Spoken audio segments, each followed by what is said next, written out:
নমস্কার বন্ধুরা, স্বাদের খোঁজে উইথ বান্টির চ্যানেলে আপনাদের সকলকে স্বাগত। বন্ধুরা, লাউ এই শীতকালে আমরা প্রত্যেকেই খেয়ে থাকি। আর খোলাগুলো অনেকে ফেলে দেন।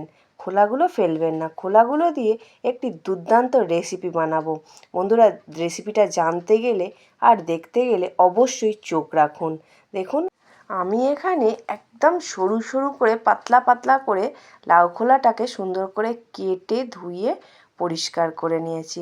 দেখুন বন্ধুরা, আমি কত সুন্দর সরু সরু করে কেটেছি। যেভাবে আমরা আলু ভাজার জন্য আলু কাটি, সরু সরু করে এইভাবে কেটে নিয়েছি।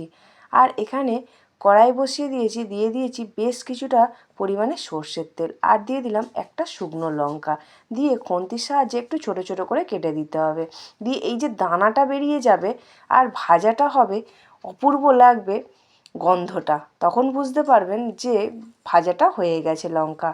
এবার কেটে রাখা লাউ খোলাগুলো দিয়ে দিলাম। দেখুন, আমার কিন্তু পুরোটা দেওয়া হয়ে গেছে। আর অল্প করে নুন দিয়ে দিলাম, মানে পরিমাণ মতো। আর দিয়ে দিলাম অল্প করে হলুদ গুঁড়ো। হলুদ গুঁড়ো কিন্তু বেশি লাগবে না, একদম অল্পই লাগবে। দিয়ে খুন্তির সাহায্যে ভালো করে এইভাবে নাড়িয়ে চাড়িয়ে একটু সুন্দর করে ভেজে নিতে হবে। আর নুনটা আর হলুদ গুঁড়োটা সুন্দর করে মিক্সড করে দিতে হবে। যেসব নতুন বন্ধুরা স্বাদের খোঁজে উইথ বান্টির ইউটিউব চ্যানেল থেকে রেসিপিগুলো দেখছেন, যদি ভালো লেগে থাকে অবশ্যই একটা লাইক করে চ্যানেলটাকে সাবস্ক্রাইব করে দেবেন। বন্ধুরা, কথা বলতে বলতে আড্ডা দিতে দিতে আমার লাউ খোলাটা ভাজা হয়ে গেছে। বন্ধুরা, আর একটা জিনিসও এতে অ্যাড করতে পারেন, আমি এখানে দিলাম না। এতে যদি একটু পোস্ত দিয়ে দেন ঠিক নামানোর আগে, দিয়ে আর একটু ভালো করে নাড়িয়ে চাড়িয়ে নিয়ে নামিয়ে ফেলবেন। গরম গরম ভাতের সাথে প্রথম পাতেতেই খুব ভালো লাগবে এটা খেতে।